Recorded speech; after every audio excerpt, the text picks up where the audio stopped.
प्रज्ञा मिश्रा और आप देख रहे हैं प्रज्ञा का पन्ना। मैं जिंदा वापस लौट पाया इस नाम से निर्देशकों को फिल्म बनानी चाहिए। मैं जिंदा वापस लौट पाया इससे किताबें लिखी जानी चाहिए। टाइगर जिंदा है के बाद मैं जिंदा लौट पाया नाम से उसका तीसरा पार्ट अब जल्दी याद आना चाहिए। इससे पहले कि वोटिंग पढ़ने लग जाए, लेखक कई और कहानियां लिखकर तैयार कर दे, उससे पहले इस कहानी पर फिल्म बना लेनी चाहिए। जैसे ही मैं जिंदा वापस लौट पाया नाम का जुमला हवाओं में तैरना शुरू हो गया, वैसे ही मैं जिंदा लौट पाया को बीजेपी ने इवेंट बना दिया। प्रधानमंत्री की सुरक्षा के लिए बीजेपी देश भर में ऐसे पूजा पाठ करने लगी, ऐसा माहौल बनाने लगी जैसे कोई अनहोनी घटित हो गई हो। इस इवेंट में सबसे अव्वल उन बीजेपी शासित राज्यों के मुख्यमंत्री रहे जिनके राज्यों में चुनाव हैं। मैं उस वक्त वाराणसी में थी, काशी कॉरिडोर का जायजा लेने के लिए गई थी। अचानक से हलचल हुई और पता चला कि योगी आदित्यनाथ जी आ रहे हैं। जब पता किया तो पता चला कि मोदी जी की लंबी उम्र के लिए बाबा विश्वनाथ की पूजा अर्चना करने के लिए योगी जी काशी यानी बनारस आ रहे हैं। अब लंबी उम्र कहते ही बिल्कुल ऐसा लगता है जैसे मोदी जी किसी भयानक संकट में फंस गए हों। विपक्ष इसे भावनात्मक लहर पैदा करने की कोशिश कहता है, लेकिन मैं पर्सनली इससे इत्तेफाक नहीं रखती, क्योंकि मेरा मानना है कि अगर प्रधानमंत्री, देश के प्रधानमंत्री पंजाब से जिंदा वापस लौट आने की बात कह रहे हैं तो ये नौटंकी नहीं हो सकती। प्रधानमंत्री जो भी कहते हैं, जब भी कहते हैं, बहुत ही जिम्मेदारी से कहते हैं। वो टाइमिंग का ध्यान रखकर बात करें, ऐसे प्रधानमंत्री नहीं है। मैं जिंदा वापस लौट पाया ये बहुत बड़ा शब्द है। ये तब इस्तेमाल किया जाता है जब कोई गोलियों की बौछार के बीच से बचकर निकल आया हो। हमारे देश में ये शब्द तब इस्तेमाल किया जाता है जब कोई मौत के मुंह में फंसा हो। पुल का रास्ता आगे से ब्लॉक था, प्रदर्शनकारी प्रदर्शन कर रहे थे, मोदी जी जाम में फंसे रहे, फिर वापस लौट आए। इसे जिंदा वापस लौटना नहीं कहते हैं, इसे वापस लौट आना कहते हैं। लेकिन प्रधानमंत्री का रास्ता प्रदर्शनकारियों ने रोक लिया, ये छोटी बात भी नहीं है। लेकिन अगर कहीं कोई छात्र प्रदर्शन कर रहे हैं तो कोई ना कोई सरकारी खामी तो होगी ही। अगर किसान कर रहे हैं तो कोई ना कोई सरकारी नाकामी जरूर होगी। सरकारें जनता की बातें अगर आराम से सुन ले तो भारत देश में किसी को भी प्रदर्शन करने की जरूरत ही नहीं पड़ेगी। खैर, मैं प्रदर्शनों में नहीं उलझूंगी, वरना लखनऊ की विधानसभा पर रोज प्रदर्शन होते हैं, रोज रास्ता बंद होता है। अब ऐसे में मुझे रोज लिखना पड़ेगा कि मैं जिंदा वापस लौट पाई। खैर, मोदी जी ने जो कहा वो सामान्य शब्द नहीं है। मैं जिंदा वापस लौट पाया ये एक बहुत ही ज्यादा भारी शब्द है, जो मोदी जी ने प्रदर्शनकारियों के जाम में फंस जाने के बाद और रैली में न जाने पर खर्च कर दिए। इतने भारी भरकम शब्द जाम में फंसने पर खर्च हुए, जिसने इस घटना को हल्का बना दिया। मैं फिर कहती हूँ, प्रधानमंत्री की सुरक्षा बहुत बड़ा मुद्दा है और बहुत सीरियस इशू है। लेकिन क्या कभी आपने देखा कि सिक्योरिटी एजेंसीज कभी इस तरह से सिक्योरिटी लैब्स पर मीडियाबाजी करती हैं? नहीं करती हैं। लेकिन नेता लोगों को जिस बात से फायदा होता है वो बात करने में वो एक पल भी नहीं सोचते। मोदी जी की जिंदा वापस आ गया वाली बात से एक सहानुभूति टाइप का एहसास बिना कहे निकलता है। इवेंट की डिजाइनिंग ऐसे की गई जैसे पैनिक जैसा लगने लगे। ऐसा दिखाने की कोशिश की गई कि ना जाने क्या हो जाता, ये भी हो सकता था, वो भी हो सकता था। मीडिया में जिंदा वापस लौट पाया वाली लाइन बड़े बड़े अक्षरों में लिखी जा रही थी। इस लाइन से ऐसा लगता है कि जैसे कोई मौत के मुंह में फंसा हुआ था और बहुत मुश्किल से वापस लौट पाया है। यूपी के मुख्यमंत्री 4 लाख खर्च करके लखनऊ से बनारस पूजा करने पहुंच गए। इससे लोगों को पता चला कि नहीं, मामला हल्का नहीं है, ज्यादा सीरियस है। मोदी जी की सुरक्षा पर वाकई संकट आ गया था। जिस अधिकारी से मोदी जी ने कहा था कि अपने सीएम चन्नी को थैंक्स कहना कि मैं जिंदा वापस लौट पाया, मीडिया ने उसे नहीं खोजा। क्यों खोजना? उसे खोजना ही नहीं है। मोदी जी का चन्नी के किसी अधिकारी से जिंदा लौट आने वाली बात और मोदी जी का रैली में ना पहुंच पाना दोनों अलग अलग बातें हैं। ऐसा नहीं है कि मोदी जी पहली बार किसी रैली में नहीं पहुंच पाए हैं। ऐसे कई उदाहरण हैं जिसमें मोदी जी ने फोन से रैली को संबोधित कर दिया है। रैली में करोड़ों खर्च होते हैं, जनता अपना समय खर्च करके आती है, तो मोदी जी फोन से लोगों को संबोधित करते हैं। ऐसा पहले भी किया गया है, मोदी जी ने ही किया है। लेकिन इस बार मोदी जी ने ऐसा नहीं किया। फोन से लोगों को संबोधित क्यों नहीं किया? क्योंकि रैली में संबोधित करने लायक भीड़ ही नहीं थी।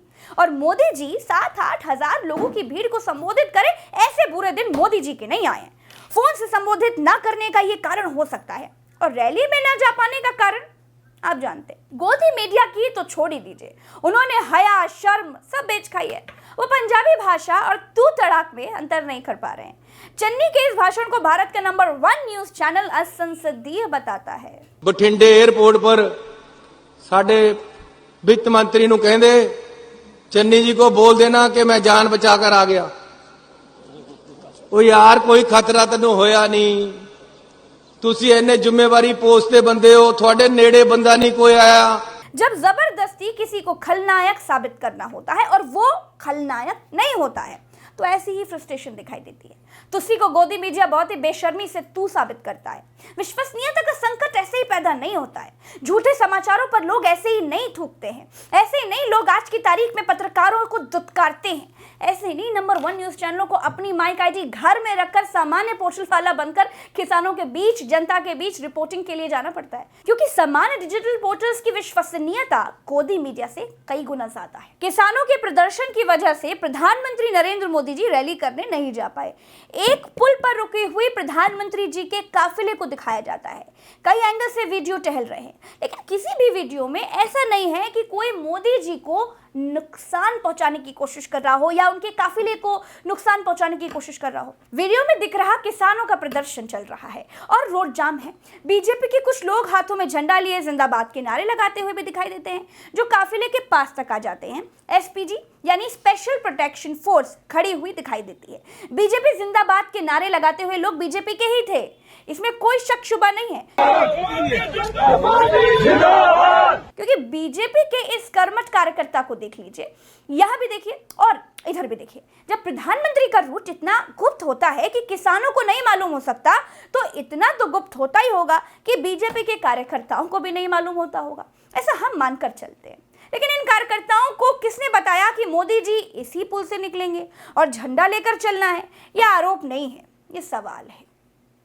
पुल पर देश की टॉप क्लास सुरक्षा के साथ रुके हुए काफिले में खड़े मोदी जी की सुरक्षा में सेंध एक बार नहीं लगी, दर्जनों बार ऐसा हुआ है कि मोदी जी ने, माफ कीजिएगा, देश के प्रधानमंत्री जी ने सुरक्षा वाले प्रोटोकॉल को ध्वस्त किया है।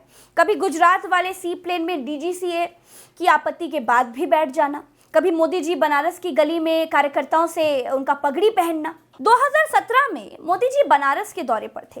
लंका गेट पर कुछ लड़कियां यौन उत्पीड़न के खिलाफ प्रदर्शन करने लगी थी, पुलिस भी नहीं रोक पाई थी। बाबरपुर एयरपोर्ट पर जाकर मोदी जी ने कभी नहीं कहा कि योगी जी को शुक्रिया कह देना कि मैं जिंदा वापस लौट पाया। जहां आपकी सरकार है वहां मोदी जी प्रधानमंत्री बनकर बर्दाश्त कर लेते हैं, जहां दूसरों की सरकार है वहां जिंदा वापस लौट पाने के लिए धन्यवाद कहे जाते हैं। अब आप ये फर्जी सवाल बिल्कुल मत करिएगा कि प्रधानमंत्री किसी पार्टी का नहीं होता है, प्रधानमंत्री देश का होता है। अगर आप ये कहेंगे तो सवाल ये भी उठता है कि तो फिर भारत देश के प्रधानमंत्री किसी पार्टी का प्रचार क्यों करते हैं? ये तो सबके लिए है। भारत के प्रधानमंत्रियों में पता ही नहीं लगता है कि कब प्रचारक होते हैं, कब प्रधानमंत्री बन जाते हैं।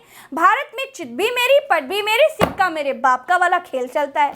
किसी एक पार्टी की बात नहीं है। हमारे प्रधानमंत्री जी की सुरक्षा में जो कथित चूक हुई, उसमें पंजाब पुलिस की जितनी गलती थी उतनी गलती अमित शाह जी के गृह मंत्रालय की भी है। एसपीजी पहले प्रधानमंत्री के रूट का जायजा लेती है। अगर एसपीजी को लगता है कि रूट ठीक है तभी प्रधानमंत्री को जाने की इजाजत देती है। क्या इससे पहले एसपीजी ने सुरक्षा के लिहाज से प्रधानमंत्री के दौरे कैंसिल नहीं किए हैं? लेकिन ये एसपीजी का ऐसा कौन सा अधिकारी था जिसने 140 किलोमीटर की यात्रा हमारे देश के प्रधानमंत्री को सड़क मार्ग से करने की इजाजत दे दी, और उसका भी क्लियरेंस कुछ ही घंटों में हो गया। जिस देश में हर मौसम में उड़ान भर सकने वाला हेलीकॉप्टर उड़ान नहीं भर सका, मौसम इतना खराब था, उसी देश में उसी खराब मौसम में सड़क से प्रधानमंत्री को 140 किलोमीटर सड़क से ले जाने का फैसला ले लिया गया। 140 किलोमीटर का मतलब जानते हैं आप? भारत में 140 किलोमीटर तय करने में कम से कम 2.5 घंटे चाहिए, और वो भी ये फैसला वहां लिया गया जहां से पाकिस्तान का बॉर्डर 20 किलोमीटर की दूरी पर है। सुप्रीम कोर्ट ने एक जांच आयोग बना दिया है जो इसकी जांच करेगा।